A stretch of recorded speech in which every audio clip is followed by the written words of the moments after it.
In this question, we have a block of wood that is placed on a horizontal surface, and then we have a bullet that strikes and becomes embedded into the wood. The whole system moves under friction for a certain distance, 8.5 meters, and we want to know what is the initial speed of the bullet. So there are two things happening here. The first is a completely inelastic collision between the bullet and the block.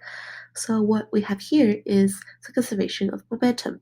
Before the collision, the momentum is mv. It's the momentum of the bullet alone.